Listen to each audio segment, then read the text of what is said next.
What's up, guys? Jake here with a quick message before we get on to our show. Please make sure that you like this video below, make sure that you are subscribed to the channel, and also make sure that you sign up for notifications. With your guys' help, we can ensure that all of the guests get the right attention and audience that they deserve. I thank all of you guys for joining me along this very adventurous journey, and now let's get on to the show. Welcome in, everybody. You are now joining Brooke Fiumara on the guest list. She is the co-founder and co-CEO of OPTX. OPTX is a gaming technology which creates customizable software solutions to improve operator performance and ultimately create a better guest experience. Sounds like a lot, sounds very loaded, but I know in Vegas, especially the casino industry is Vegas. And so I know the back-end technology is very important to the vitalness and survival of these casinos to get ahead. So Brooke, thank you for coming on. Thanks for having me. Excited to be here. You pull this a little bit closer to you. Yeah. There we go. Solid. Perfect. Yeah. When, first I want to say thank you to Mike for setting this up. I appreciate it. When I restarted researching OPTX, all of the words and the different, I guess, tech buzzwords caught me off guard. I was like, what is this thing? But it's so interesting because something I say on the podcast all the time is like, COVID's kind of been an accelerant towards a lot of these different trends that have been happening in society.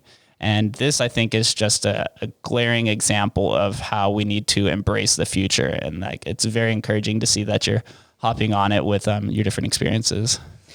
Yeah, it's really interesting because casino data is only getting bigger. Therefore, there is more to analyze and more to assess, which traditionally would just require more bodies. But especially in COVID times, casinos don't have the resources to hire more bodies. And so operators are forced to, do more with less. And so OPTX is really, the place that gathers all of that data. And then if you had to sum it up into one word, you had a very long, beautiful description. Thank you. But if there was one word, it's really about action. So all of the data that we ingest, we convert that into the action for the operator. So whether you're a casino host on the floor or you're a marketing leader or a slot leader or a GM, all of your data is transformed in a way that tells you what to do with it. So we're not just a reporting tool. It's all about creating action for the operator. Right. They always say the cliche term that data is the new oil. So you have to be able to channel that and funnel it in a specific manner. And it's only growing. With online gaming and sports betting, and it's just the amount of data sources that these operators have is unmanageable at times. And so that's where OPTX is born and where we really excel is collecting all of that and then creating action for you. So how does first, I know women in the tech startup field, it's very low, it's very minute. How does somebody like you find yourself in this situation with all of this data, or you discovered that there's a problem or an issue with being able to take all of this data from these different sectors and kind of create it in some sort of a conglomeration? So the story of OPTX is a really fun one because it's not that I necessarily stumbled into tech. OPTX was born out of the problems that I faced as an operator myself. So I ran marketing for Red Rock and Green Valley Ranch here in Las Vegas. And then I also ran marketing for Warner Gaming, which is a management company that owns and manages casinos throughout the US. And part of my job was to find technology that these casinos could leverage. And it didn't exist. Nothing like really tackled the problems from the operator's perspective. There was a lot of really great tools out there that were born from the data perspective first. But there's a lot of nuances to gaming that just, the technology didn't solve. And so we started to develop some of these things in-house and realized we were making something really special. And we just thought, you know what, if it's good for our casinos, then it's good for the market.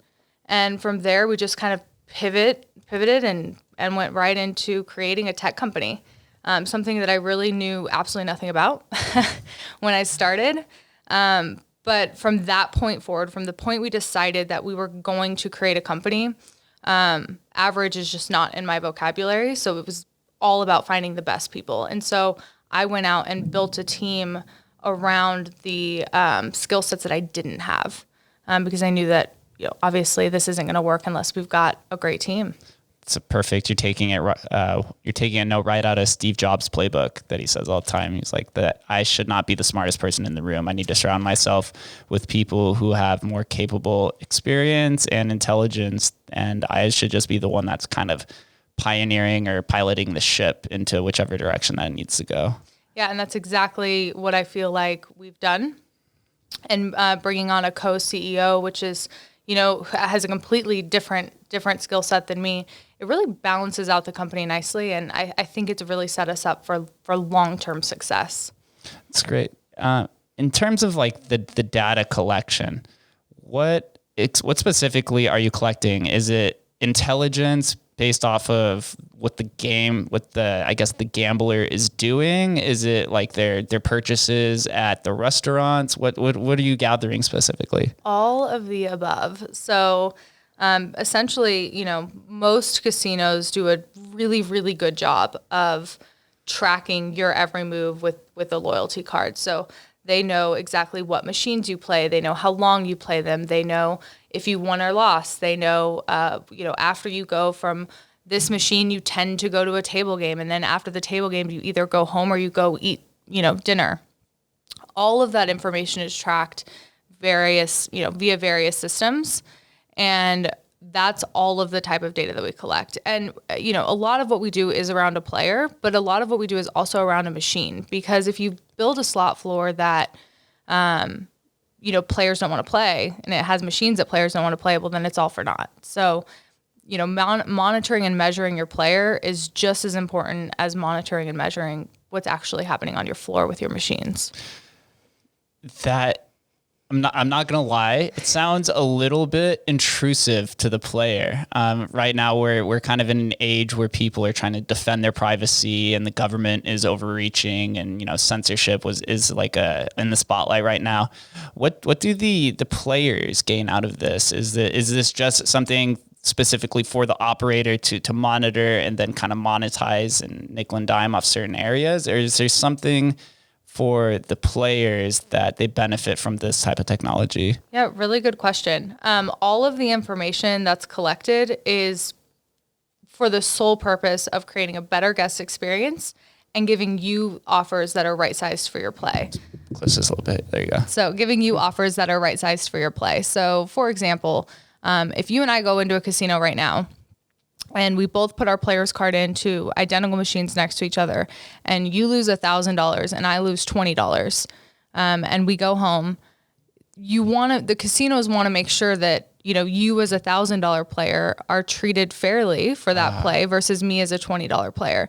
If we weren't tracking that data, then I would just think Brooke and Jake are the same. And so I'm going to mail Brooke and Jake the same type of offer to get them back. But in all reality, that wouldn't be fair. No different than if you go to a retail store at Nordstrom and you spend, $5,000 and you're going to get different offers than somebody who just spent $100. So it's the same. It sounds like the tech kind of takes out some of the focus on the casino host, right? So if somebody loses $20,000, the casino host is generally a person who's monitoring that kind of situation. And I know from working in the clubs the last 5 years that a lot of these hosts aren't managing one person, they're managing hundreds of people. So it's really hard to feel really intimate with that guest and that kind of player experience, which keeps them coming back. Yeah. So from a host perspective, we're collecting all of that data and finding the low-hanging fruit for the host. So that's a really great example where if a host comes in for their workday, they log into the computer, OPTX is going to tell them, hey, these are 5 players that were here yesterday that are coded to you, that you haven't talked to recently, or that lost, a significant amount of money. Call them, give them an offer. It's really about making the host super efficient, because you're right, they're managing large player books, large books of business, and it's impossible to keep track of 500 people manually. You need technology to help, kind of manage your task list. And that's what we do. Do you have any competing companies in the market for this kind of software? There are companies out there that do similar components or pieces of what we do. There is no company out there that's brought it all together under one platform. And what I mean by that is whether you're player development or marketing or slot operations or a GM, you're logging into one system, one platform, and all of the components are kind of intertwined. Many companies out there that do pieces of what we do, you would be logging into multiple systems to find the information that you need. And does OPTX integrate with existing software for whatever the casino operators are using, or is it something that they have to completely replace? So we would sit on top of all of the systems that exist that are currently collecting data. So it's not a replacement in that regard. And then from there, if you're using any third-party systems to collect data, we would also collect that data. So a good example would be external surveying. So when you leave a restaurant and you get, how was your experience, or you check out of the hotel and you get that survey, that's a third-party software system that we would connect to, pull in that data, and make sure that you've got a true 360 view of the player. I love layer 2 technologies. I'm a big blockchain guy, so I understand kind of how important layer 2 is because of how easy it is to integrate it into different technologies. Because when you have to go in and repurpose everything, that's an immediate turnoff, especially for these big casino companies and operators who know that if you have to basically resurface or repurpose the software, costs millions and millions of dollars. Yeah, I mean, Salesforce, I think, is a really great example of that. And it's an incredible company.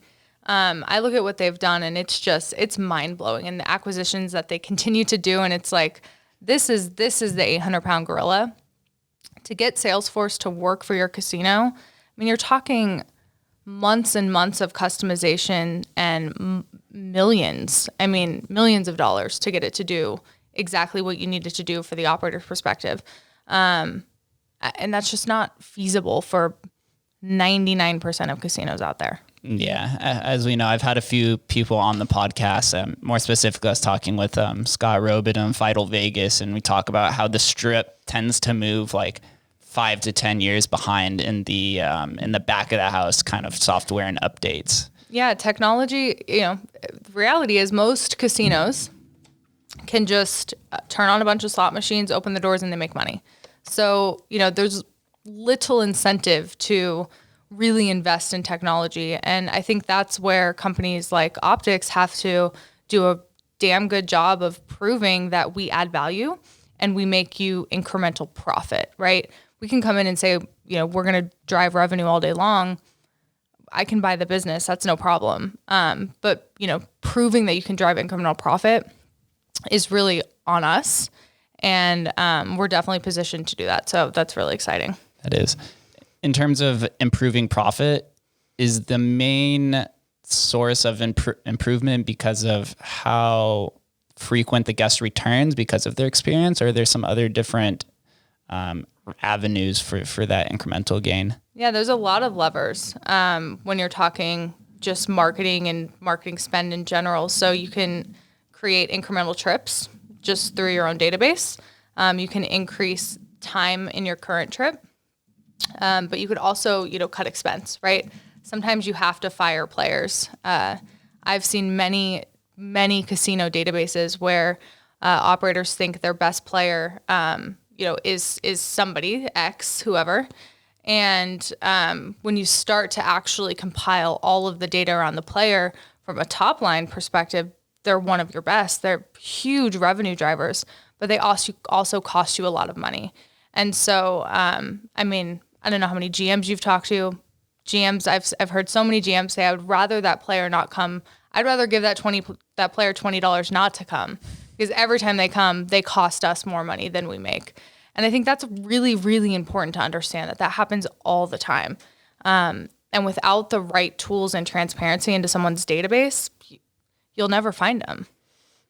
And this probably ties into loyalty programs, or what's it called? Customer rewards and loyalty programs. Yeah. And that seems to be a big staple now on the strip with M Life, Caesars Rewards, and I forget what the Win one is. It seems like 10 years ago that really wasn't prevalent, but now every time I go onto the strip, you see all these different integrations into their loyalty programs. Yeah, I think that operators have gotten certainly over the last 10 years, smarter and better at tracking the player. And that's what loyalty programs are, right? No matter if it's gaming or Starbucks or Nordstrom, they're tracking what you spend and what you spend it on to in turn make you a more loyal customer by providing you offers that are meaningful to you. And casinos, I actually think do a really great job at this. And, going back to my days at station casinos, the boarding pass was your ticket to everything. I mean, you got discounts no matter where you went on property. And that was to make sure that we could drive signups, because the more signups that we have, the more data we have, and the more potential players we have to market to. And, it doesn't matter what business you are. Without a database, you don't have a business. So gotta have people. Gotta have people to market to. Right. Well, in the times of COVID, it seems like the amount of customers is kind of trickling away. Is there a way to get casinos to sign on to this software without, I guess, in a struggling time like this? Is there a benefit? Huge benefit. So what I've seen or what I've heard from operators, not just in Vegas, but just kind of all over, is they've seen a big spike in unrated play. What is it? So those are players that don't play with a card. So they come in and they're just, typically your casual gamer, and they just don't like to be tracked, right? They choose to not be tracked. So a lot of properties are seeing a huge spike in unrated play, and their carded play or, with their player's card or loyalty card is down. OPTX helps identify, who those high value uncarded players are in real time, and triggers that host to go down and just make an introduction. I mean, look, at the end of the day, not everybody wants to play with a player's card, and you're never going to change that. But there is a good, healthy balance between rated and unrated that casinos do strive for. And so just having a software that helps you kind of track that unrated play and helps you in real time manage it and make sure that you are trying to optimize it at all times and get those signups will make all the difference. Yeah. Going through, we talked about this a little bit before we started recording, that I also tried to go down the tech startup route, and getting that established network effect of getting people to sign on is really hard, getting it off the ground. But once you start seeing adoption and adaptation to it, then it just takes off. Have you guys created any legwork or infrastructure in terms of people who are currently integrating OPTX into their platform? Yeah, really good question. I agree with you. I think that there is this period of time in a startup that is this gut wrenching, really nervous. You're building something important and really great. But it also, companies want to work with other companies that are established and, have all these client references. So I definitely feel that. We have been up and running with a property in Iowa for well over a year now. They're our beta site. And so any new feature that we developed, we push to them. At that property, I think we're up to 53 users across 4 or 5 different departments. And I think that tells a really powerful story about how, transformative OPTX is. I mean, it's not just a tool for one set of people on property. It's really for everybody. And so we use them as a reference today. We've got some other really, really great clients in the works. And so, yeah, I think that we're getting close to that snowball piece, which is really exciting. It's tough. There's a few different ways that you have to kind of find that entry point to find that success. Sometimes it's, you catch your lucky break, or somebody just really sees the enormous vision right off the bat. Sometimes you have to kind of, I wouldn't say influence your way in there, but you have to build such a prestigious team around you that people will identify more with the team members than the actual product itself, because sometimes that's just human nature, right? If you see somebody that or you associate with their ideals, then you're like, all right, sign up because I trust them, which therefore then I trust the product. Right. No, you're absolutely right. And I think that we've experienced, just when we look at our pipeline of customers, a little bit of all of that, right? We've experienced the relationship play. We've experienced just I really need a product client, and we've experienced I just love new, cool things, and this is new and cool, and I've got to have it. So it's been really, really great so far. Yeah, I for one am all about new technologies. Yeah. I mean, and there's so many great operators out there that, want to be on the forefront. They want, they're into AI and machine learning. And, those are things that 5 years ago, casinos were not even thinking about. Well, most. Yeah, AI is really, really taking off. I just had a gentleman on here who runs a startup out of Seattle. It's called Humanly. It's like an AI employee screening and recruiting software tool. Oh, very cool. Really cool. Yeah, they went through the Y Combinator accelerated program, so they have kind of like some pillars that are set for their structure. But just talking with him and realizing that in today's day and age, with the rapid acceleration of technology and how busy people are, you have to find different innovative ways to either increase profit or save time. That seems to be like one of the main pillars in terms of finding traction with whatever you want to do, because time is money. And now we as a human race, because of COVID and sitting at home all day, we realize that our time is much more valuable than what we tended to believe beforehand. Yeah, I totally agree.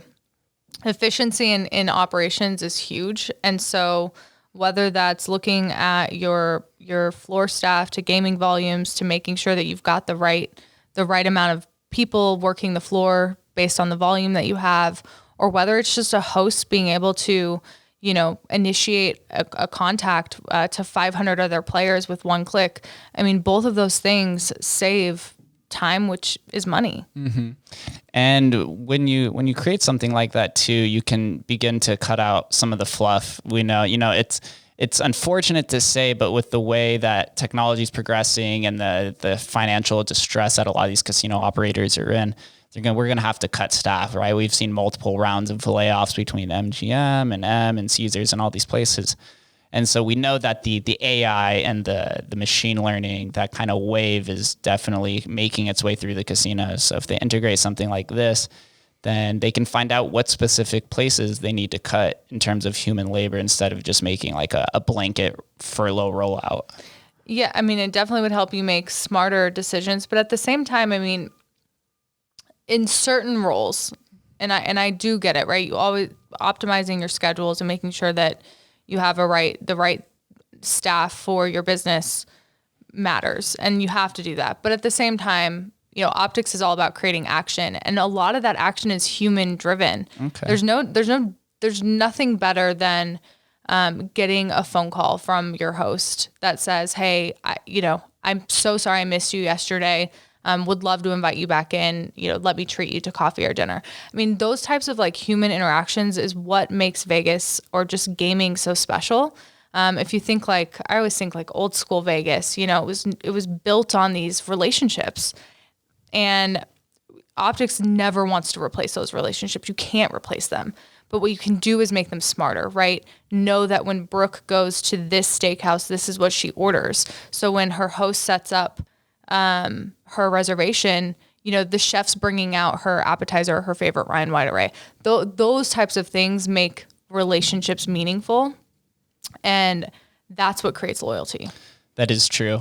Something that I've learned through working on the Strip for the last 10 years is that one of my managers said this, and it kind of resonated with me a long time. He said that Vegas, and more specifically the club that's working on, there's like the club, Omnia, it's going to bring the customers in. But what keeps them coming back is actually the people. And that's what we used to see all the time with return guests, buying table service, or when I worked at the pool, return cabana host guests as well. So something I've also learned is through this podcast, there's two distinct communities surrounding Vegas, right? We have the locals who live here, who love it. They try to stay as far away from the Strip unless they have to, but they just love the playground of downtown. And then you have the tourists who think of Vegas as like its second home, and they think the Strip is their playground, right? And I see them posting all the time about these emails or these host calls where it's like, oh, you have a weekend stay at the Wynn, and you also have like 3 comp dinners. And so they're like, oh, Vegas this weekend, and they come back, and then they tend to find different activities and entertainment while they're there that they didn't know existed. Yeah, I mean, that's what's so amazing about Vegas. There's always something new to discover. In fact, I always encourage my friends, get off the Strip. Like, go explore some of these local properties, Red Rock, Green Valley Ranch. These are beautiful resorts that really are unlike anything else. And then we have so much recreation. There's so much to do around Vegas. It's a great place to live. Vegas really is blooming. I've had this conversation with another guest too about culture. The local casinos that are spread throughout the city, you know, whether it's Sam's Town on the east side or Red Rock on the west and the M and South Point in the south, those are kind of like the local cultural hotspots for those different sections, because we don't have really any, like downtown, I think, is like housing the actual culture being built in terms of like getting all of the locals together to build something relevant. Yeah. But the locals tend to cater around either downtown at night or throughout the day. They go to like Red Rock for bedding, or even a lot of staycations, which I used to see is really popular. So yeah. I think focusing on those local hotels and try to get some of those regular tourists from the strip out to the local casinos is really important. Yeah. And I think that it just kind of opens their eyes to just a different side of Vegas, right? So a lot of people who don't know a lot about our city, I mean, I would get it all the time. You know, do you live in a hotel? And yes. No, there are homes. So I just think that it helps open up people's eyes, that there is so much more to Vegas than just the strip, which I love the strip. I love downtown. And it's so nice to be able to have what I feel like is the best of all worlds. Right. Well, your old stomping grounds you stayed before was Red Rock and GVR, correct? Yes. What was there? What was your experience like working for them? You started local and you got to learn from these like very prominent operator companies within the city. Yeah. So I started in that company as a lifeguard in college. Which is I feel like anyone who grew up in Vegas was a lifeguard. I was a lifeguard for 4 years. Yes, of course you were. Everybody was a lifeguard. It was but honestly, it was the best job. It was so fun. So I started with that company as a lifeguard, and then I moved into the spa, I think, for a little bit, and went back out to the pool during the summers, and was graduating from UNLV with my marketing degree, and I was just like, man, I guess I should probably look for something in marketing. I mean, that seems to make sense. So I just happened to go to the job posting board that was like internal in the back of house at the casino. And I saw that there was a marketing coordinator position posted for Fiesta Henderson. And I was like, okay, well, marketing coordinator, that's entry level, I'll apply. I applied and I got the position. And on my first day, I was like looking around and I was like, I don't even know what a player's card is. Like I had never gambled in my life. And so it was just really, really interesting. Like, but from the moment I started to understand like how this like whole ecosystem worked, coming from the pool and coming from the spa and seeing those regular guests, and then starting to understand like the gaming side of it and just how intertwined of it, I was fascinated. Because in marketing in a casino, you're essentially running like, 5 different types of businesses under one roof. You're running entertainment, you're running PR, you're running F&B and hotel. And so it was just, you never were bored. There was always something to learn. And so I was a coordinator for, 4 months. I mean, it was not very long before I was like ready for more. And so I applied to open Aliante Station as their marketing manager. And I remember the GM at the time at Fiesta pulled me into the office and she's like, listen, I think you're really great, but I want you to know that, opening a property is really hard. You don't have a lot of experience, so just don't be bummed if you don't get it. And I was like, oh, okay, but I'm really going to try hard to get this position. Well, I didn't. I did not get that job, but what it did do is it opened up some eyes at the corporate office, who were just looking for people who had recently graduated. And because I had put myself out there to take on this opening role as a marketing manager, I got an interview with some of the heads at corporate. I think it was the head of analytics at the time, and one of the SVPs of operation. And they pulled me into their office and, I don't know, I was 21 and sitting in this big corporate office, and I'll never forget it. I was so nervous.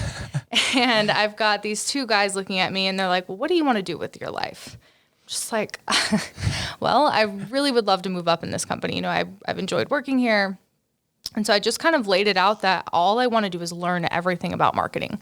So whether that's database or promotional marketing, I just want to continue to learn and grow. And I left that meeting, went to get gas across the street. So this was at the corporate office by Red Rock. And by the time I was filling up my tank, I had a phone call that said, like, can you come back? We want to move you into a role at Santa Fe. Wow. So that was, I mean, just amazing. The fact that, you know, I didn't get what I thought I wanted, but what I got was so much better. And so from there, I ran marketing, was marketing manager at Santa Fe, left Santa Fe, and I think I went to corporate to work in database. And then after database, after a few, maybe like 6 or 7 months in database, I was like, man, I get it now. Went in director of marketing at Fiesta Rancho, which, I mean, honestly, of all of my times at stations, Fiesta Rancho was so much fun. Like, the guests were so, like, they had been going there forever, right? Fiesta in Texas, so loyal. Like, you know, the guys, I remember there were, like 2 guests that would just like walk me to my car every night, right? They never wanted me to walk to the parking garage alone. And it was just true. When you talk about like family culture at stations, even their guests like really cultivate that. And I loved it. Then I think it was Fiesta Rancho, then Texas, then Red Rock and GVR combined. So lots of positions. That's such the beautiful essence of Vegas, is that when you're a local here, you never know what the city's going to throw at you, right? It's true. It is so funny that you say everyone starts as a lifeguard, because I've said that before. Everyone literally starts as a lifeguard. I just had somebody on here, the most recent episode, he co-founded a solar company, also started as a lifeguard before. It's just like, you never know what's going to happen, because there's so much different stimuli out in the city, and how people want to interact with you based off their different businesses. And within a casino, they're always trying to move forward, but they're very, they love to groom internally, all of these casinos. Yes. I worked at casinos for literally 10 years, and I don't think I ever saw a time where a manager was brought in from a different position. It was always groomed up. Even my managers at the pool were lifeguards beforehand, to just keep playing that lifeguard card. It is rare. Like, it is, you know, from and most of my experience is with stations here, at least locally. And it was very much a promote from within culture. As a manager, it's figure out who your bench strength is, like who wants to grow, and you cultivate that talent. And I love that. I mean, you know, people took a chance on me, and I'm always forever grateful for that. So, it is great to see that internal growth. It is. Vegas is, to succeed in Vegas, you don't necessarily need to go to college. It's more about, you know, the network that you build and the trust that you build with other people. And college more shows that like you can be trained, or like that you have some experience or knowledge behind whatever it is. Like, marketing is so broad, and now all of the different people that I've had in marketing founders on the show, they all have different variations of the things that they do, you know, digital marketing and direct advertisement and small placements in different areas, and analytical driven marketing. It's such a broad spectrum. It's almost like similar to a communications degree. So you can apply it to literally everything. Absolutely. And that's honestly, that is what fascinated me about casino marketing in the first place, or just hospitality marketing in general, is you really are running all of these different types of like marketing avenues and channels, if you will, under one roof. So you get exposed to everything. You can find out what you love and what you're passionate about. I've always been more of an analytical marketer than a creative one.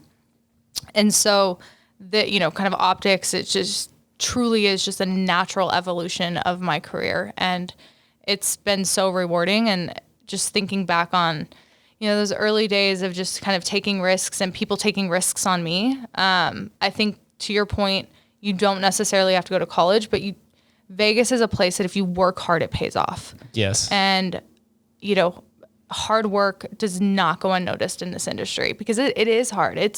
You give up your holidays. You have these operators, holidays, weekends, you know, when everyone else is out playing, they're working. And so it's not for everyone, but for the people who are willing to work hard, it pays off. It really, really does. And in terms of analytical marketing, for me, it's still something that's very new to me. Before I started the podcast, I didn't really understand marketing at all, but then when I had to create the Instagram account and started looking at like the back end analytical statistics of like those are fun. When the people are viewing, what time, to me, it just seemed like a fraud to me. I don't know. It was weird just because seeing like, oh, you get 50% of your viewers at 3 p.m. And it's just like, I don't know, it seemed like such a farce, but then I started playing into those analytics, and then you start seeing the human psychology and the evolution behind how they interact, how they think. It's just like, it's such a new industry that's ever evolving. But when you apply those types of specific analytics, you will find direct success. Yeah. I mean, I think podcasts or social media is a great example of it's new-ish, right? And, there's all this like pay to play, and we can buy all these ads, but people are becoming more ad sensitive. And it's a really interesting dynamic that if you're flying blind, you will likely not succeed. So, leaning into those analytics and insights that are provided, using third-party tools to help make your marketing smarter. I mean, you're going to spend money on advertising, so why not make sure that you're spending it in the most optimized way? And I mean, my approach to marketing, no matter what vertical it is always data-driven decisions. And sometimes that's as simple as, billboards are so funny to me because creative is subjective, right? You and I could go walk down the street and look at 5 different ads. You could hate all 5 and I could love them. So you really can't win when you're talking creative. It's one of the things I don't like about the creative side of marketing because there is no right answer. But a lot of times when we talk about like, we'll spend all this money in a casino to create these advertising campaigns and, all about what we like, what you and I like, and we're making the decision. But at the end of the day, does it matter what you and I like? No. All that matters is what our customer likes. And so when I talk about like data-driven decision-making, I'll take it as far as, sending all of our customers 2 pictures of a billboard and saying, pick one. You tell me which one you like. And that's the one we're going to go with, because you can never, if anyone comes to you and says, why'd you make this decision? You can always say, because our customers voted for it. They liked that one. And that doesn't always, there are cases where maybe that's not the best approach, but for the most part, I think any time where you can find data to drive a decision, it's the right answer. Yeah, it goes right along the lines of the trend of crowdsourcing, right? Like you see a lot of investments are now doing crowdfunding on, I forget the different funding apps, but also in terms of YouTube, right? I say that like our leaders and the influencers of the yesteryears, right, in the 70s and 80s, they were chosen by the media companies. But now the successful people are chosen by the viewers, by the customers, right? The guys and the women on YouTube who have 2-3 million views, that's crowdsourced by all those different people. So they're the ones that win at the end of the day. They weren't chosen by the film industry or politicians. They were chosen all by us. Yeah, great example. Mm-hmm.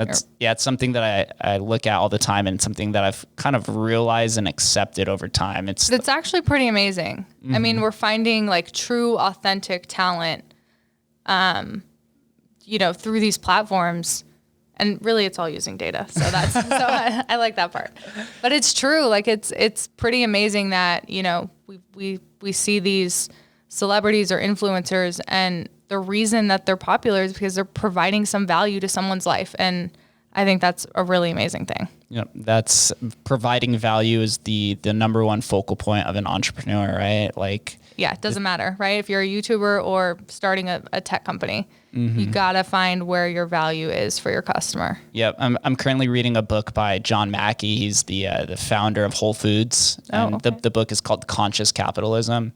And basically the idea behind it is that entrepreneurs are value driven and not the stigmatized penny pinching and trying to nickel and dime their customers and suck and siphon every dollar out of their customers' pockets. Because when you go in and you build something, right? I've gone down the founder route a few times. You're a founder. You're not thinking with how much money you can gain or the potential, because things that do end up succeeding generally far outweigh what your goal was, right? Like Jeff Bezos, I read his book, and he wanted to create the everything store, but I bet you he didn't imagine it'd make him the richest person in the world. Or Elon Musk, who founded Tesla and now is the richest guy in the world. He even tweeted and said that it was strange. That was something he never even imagined. So like when you're a founder and you try to project value, you're projecting value in terms of what your customer is going to learn or how it's going to provide utility to them, and not as much just like a monetary gain. It's true. I mean, if you go into any new business venture, whether it's a podcast or a tech business or you're opening a boutique, if you go in it with the mentality to only make money, I feel like that's just a very short-sighted view of what you're doing. And so, yeah, you always have to keep that value proposition in mind. You have to keep your customer experience in mind, and make sure that you keep them happy. Yep.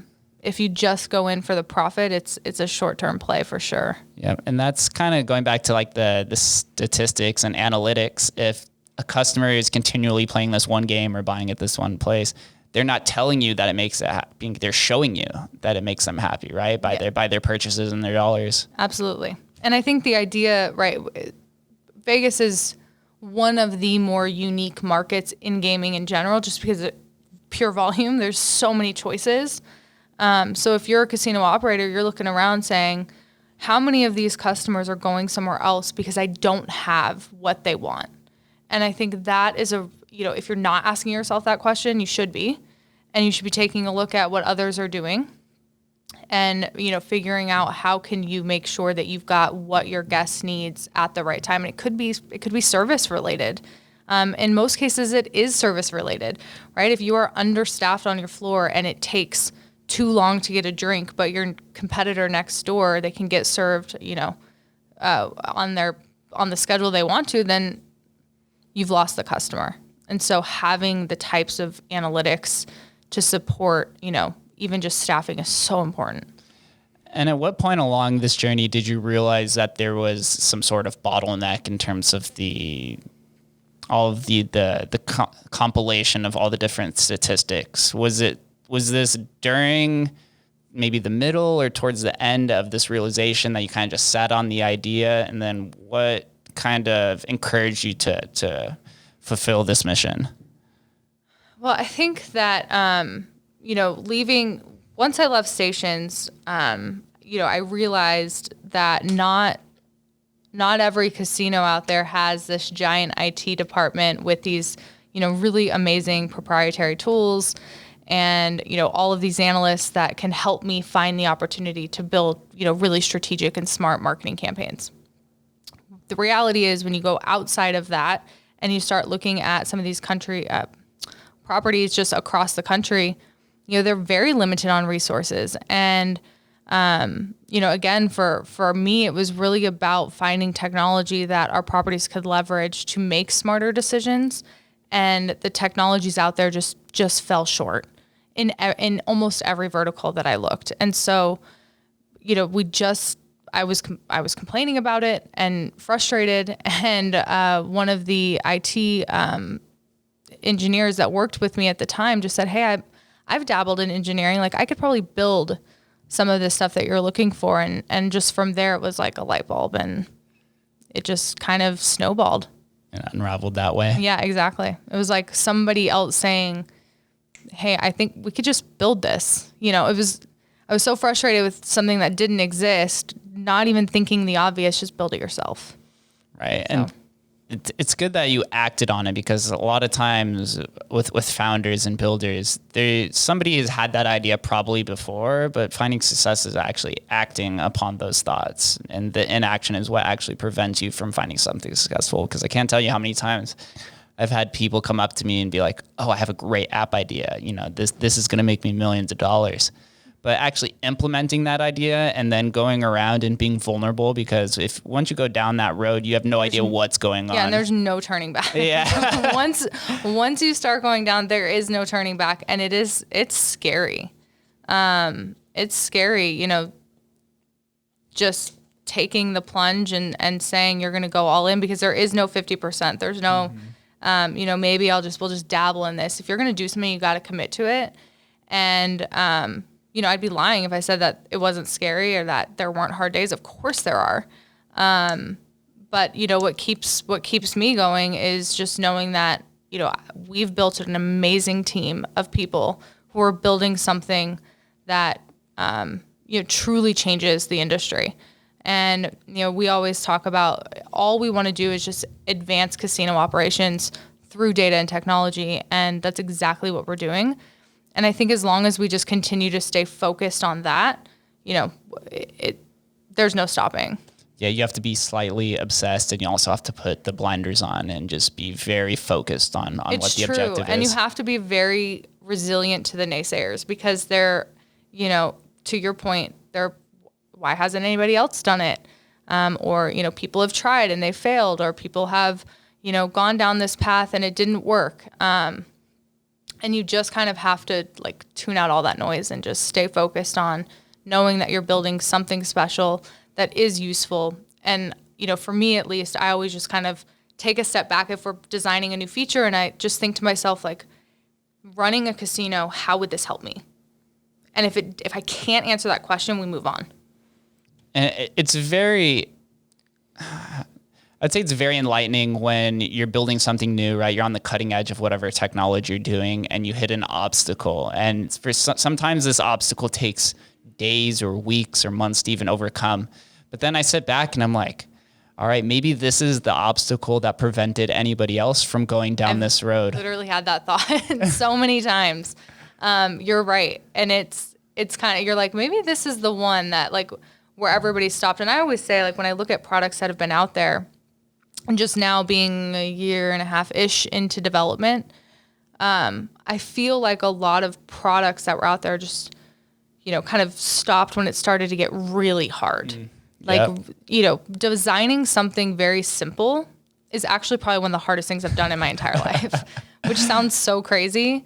But to make something intentionally easy and intentionally simple is incredibly difficult. And you always are thinking 25 steps ahead, because you have to, because you never, you don't want to go back and redo everything because you didn't think far enough out. It really is tough. And sometimes it becomes frustrating because you're sitting with, your CTO or your marketing person or whatever, and you've had this debate 30 times on what direction you have to go. And it feels like it's a dead end. And then one day you just go home and you're have that light bulb moment and clarity. And you're like, wow, how did I never think about this before? So sometimes you have to put yourself in these different situations, whether it's removing yourself out of the workplace, taking a little vacation, going to get a massage, talking to your significant other, your parents, something like that brings that enlightening moment to move forward. Yeah, and I think being open to it. A lot of times people get very set on an initial plan or an initial strategy or an initial thought, and this could be applied to not just software, to anything. If you're not open to kind of accepting that you might have to pivot, or you're not ready, to pivot quickly, that could be the make or break moment. And so, always reminding yourself that it's almost like a daily mantra, right? Today I am open to whatever happens, even if it's not what I thought. And just being ready, as a leader to pivot and react and kind of charge forward with whatever comes at you, I think is a critical part of success. Right. Yeah.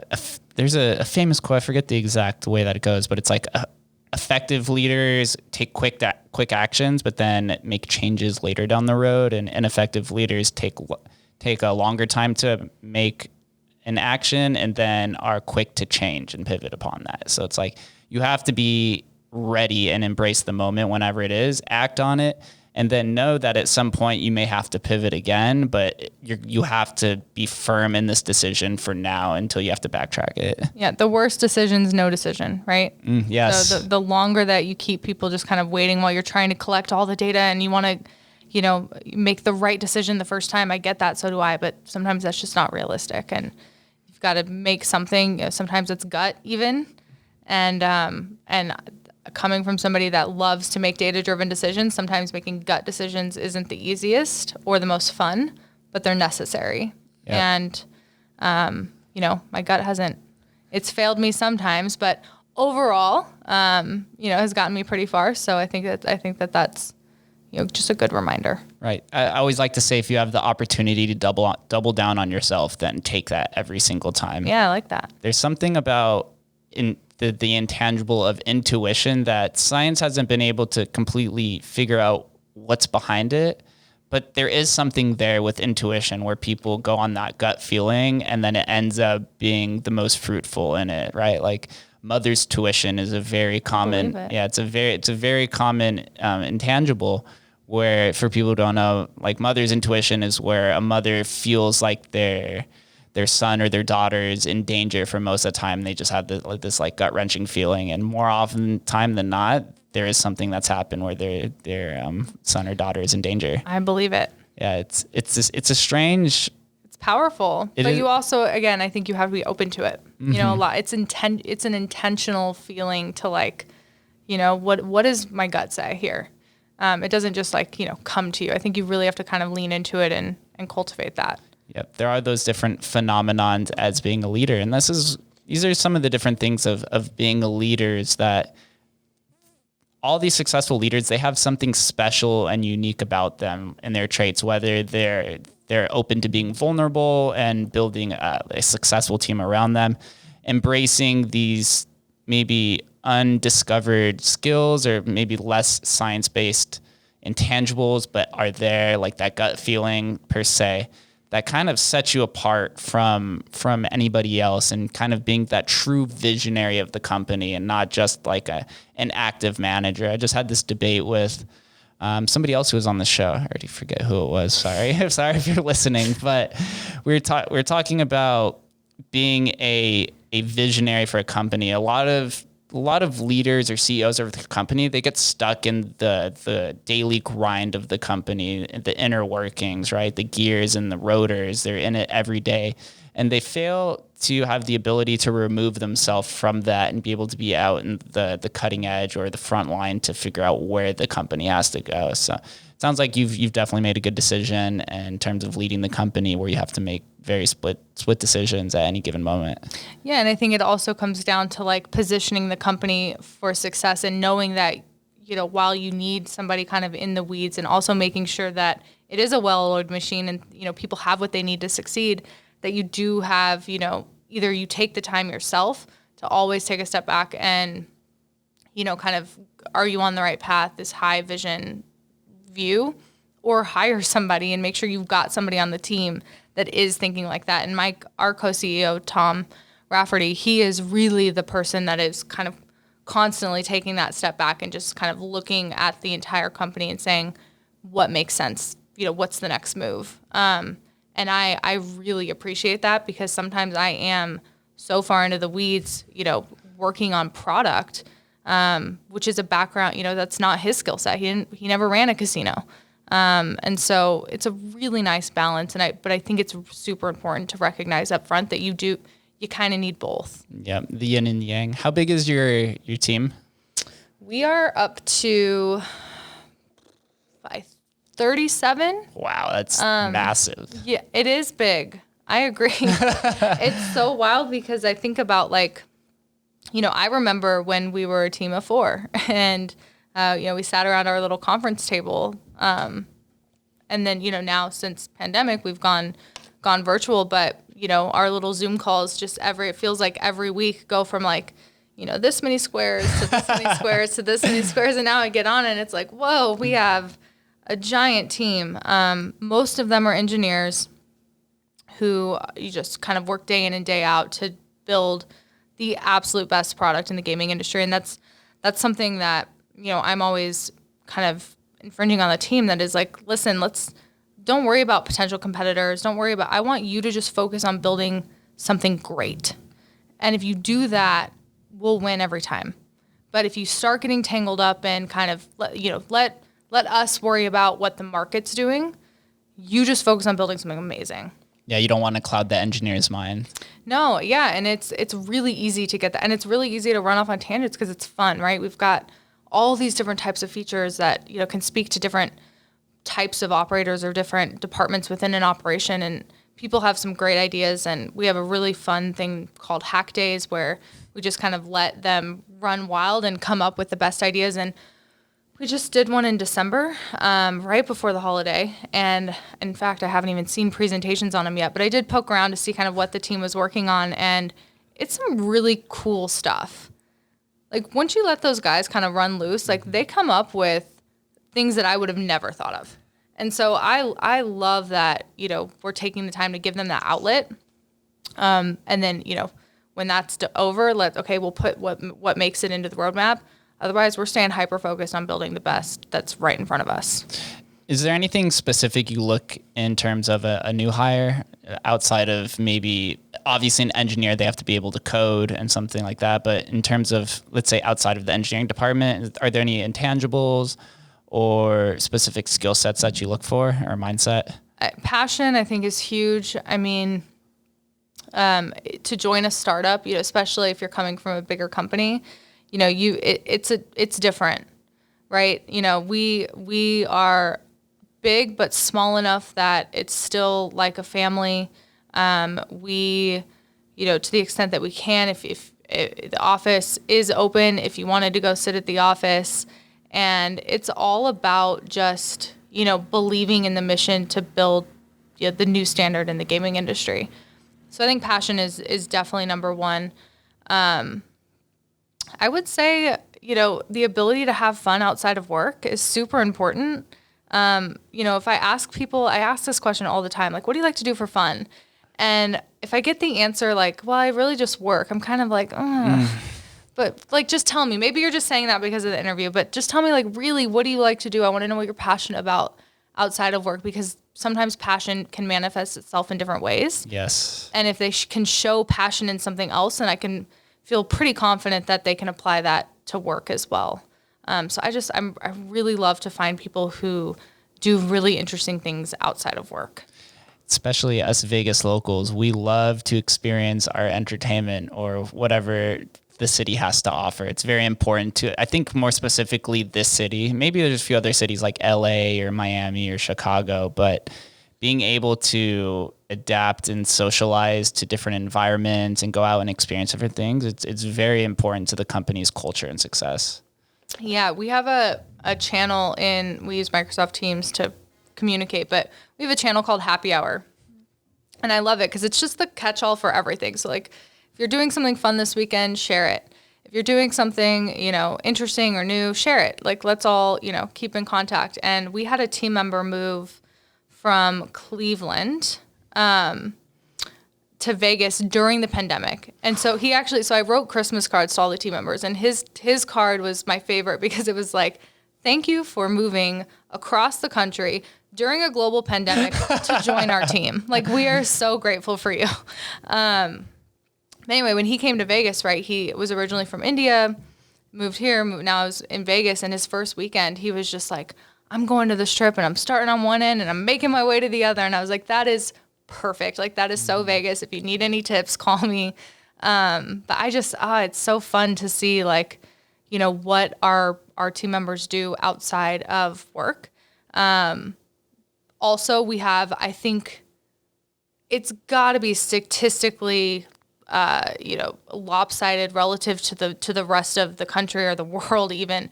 We have an enormous amount of cat people on our team. And I don't have a cat. So, there's a floofy chat, which is all about cats. That's fun. And Zoom calls, there's always a cat walking by. So it's really, really interesting. And I feel like I need to get a cat. So Don't be the crazy cat lady, we'll though. just name the cat OPTX. That would be awesome. That could be your mascot. That's a really good idea. Our team would, I think everybody on our team except me and one other person have a cat.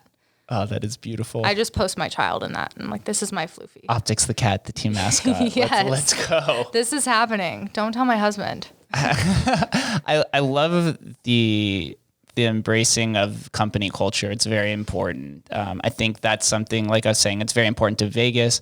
I just finished Tony Hsieh's book, Delivering Happiness, and that was like his main focal point was constructing a company culture that embraces things outside of the workplace, where you guys can all share some sort of common interest or insight that isn't just about making money, because there is much more to life than just making money. Yes, there is. And it's hard. I will say, like, as the leader or one of the leaders of this company, creating that culture is very difficult. Like, it doesn't just happen organically. Like you just create the channel and all of a sudden people start using it, or, you send out a gift card. It is, and I was just having this conversation with one of our team members, and he was like, I appreciate, if you plan a virtual happy hour, or I can appreciate if you do a virtual escape room. Like, I understand why you do those things. But to me, culture is every day how I get treated at work. So yes, I think it's nice that we kind of do these little extras, but to me, it's about knowing that when we have a conversation, you're listening and you're not being, you're not condescending, and we have inclusive talks, and, decisions are made, and, we stick with them and we communicate them. So it's always really great to kind of take a step back and just remember that culture isn't just about, what you do out, allowing an outlet for sharing what you do outside of the work or encouraging it, but it's also like the every day-to-day little teeny tiny interactions with not only with me or with, Tom, our other co-founder and CEO. It's about each other and making sure that you're building a team that understands that, this is how we interact with each other. And those are the conversations I'm not in. I can control the ones I'm in. I can't control what the team's doing when I'm not there. So I just really making sure we build that foundation, but it's not easy. It's being aware of it all the time. Yep. It's very time dependent and time, like sometimes there's time constraints attached to it, but how often, this working in casinos for a long time, that you go out with your coworkers and then you guys end up talking about work outside of work, and you're just like, I can't escape it. Different. I can't escape it. But if you can build an effective company culture where you guys are friends and then you go outside of the workplace and you're not just talking about work, that's when you have an effective company culture. Yep. Yeah, that's a good measure. I'm going to write that down. We'll measure ourselves in a year. Outside of constructing company culture, and now let's look a little bit forward to the success of OPTX. Are there any primary focus in terms of integrating this into casinos, or maybe a main objective over the next few years? The next few years we just see as hyper growth. So whether that's growth in customers or growth in product, we've got a roadmap that's probably 2 years out, like a solid 2 years of just pure development to get the initial roadmap done. And then from there, we know our customers are going to help kind of define and prioritize the roadmap, not only within this next 2 years, but beyond. So one thing we have not been doing is pushing sales. We don't have a salesperson. Demos that we do are just, either through relationships between Tom and I, or just somebody who happens to stumble upon the website. So I think sales is going to be a huge initiative, intentional sales, right? Where we're going out and we're hiring a salesperson and we're proactively, really showing the industry what we've built. I'm fingers crossed that trade shows happen again, because that's huge for a product like ours. That's how, in one weekend, all these casinos across the country can see what we're doing. Those are critical for us. So hoping that happens. But for us, to sum it up, the main objective is growth. And we are in a position, the first year and a half of the company, it was not about a race to revenue. It was all about getting the product right. And now that we feel like we've got the foundation and the product right, we're ready to scale. And that's kind of what we're entering into. That's it. That's beautiful. Intentional growth. You have to focus on yourself and make sure that you're bettering every day, because something that a lot of companies fault themselves in is that they think they're ready before they actually are. And then you get that dream partnership, and then there's some fault that happens immediately, and that just cripples any sort of growth that you had projected. Yeah, definitely hyper aware of that. Especially because I think I can just speak from my own personal experience implementing software in gaming. It never seems to go like it should. And maybe that's across industries, but I will say that, of all the systems I've worked with and installed, it's always more timely and more costly than promised, or the features are not there that were promised.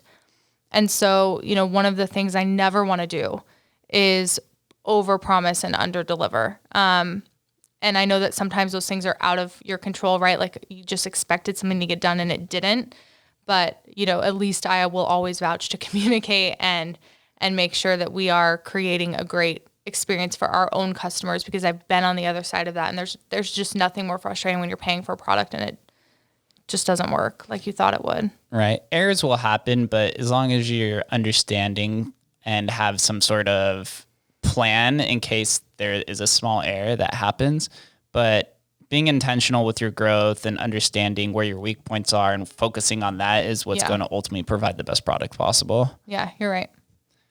Before we get out of here, I always ask one same question to everybody. So the parting question is, what does Las Vegas mean to you? Oh, it's home. That's easy. Home means Nevada. Yes. Home means the hills. Not Nevada. Yes. Now, you know what? Vegas is opportunity.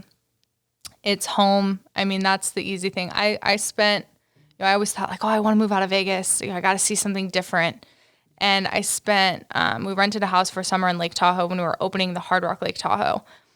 And I spent 90 days, I think 3 or 4 months in Tahoe, which, I mean, is there a more gorgeous place than Lake Tahoe? It's a beautiful place. It would be very hard to find somewhere more gorgeous to live. And I could not wait to get back to Vegas. You know, you'll never get used to not having CVS open 24 hours a day. It's so true. It's so true. It is a beautiful place. The most common answer is opportunity. So I'm glad you said opportunity. That's a lot of people see that it's a vast growing space with multiple industries slowly emerging out here. So yeah, and it's always been the land of opportunity. I mean, my parents moved here from Texarkana, Texas, just picked up and moved here with nothing because they knew they could get, you know, cocktail server, bartender, and make decent money to, you know, buy a home and build a place for us to live. So I just don't know of any other city where that's like possible. That's why Vegas reigns supreme. Yes. Where do I direct all of the listeners and viewers to learn more about you and Optics? Optics.com, OPTX.com. Boom. Simple, straight put.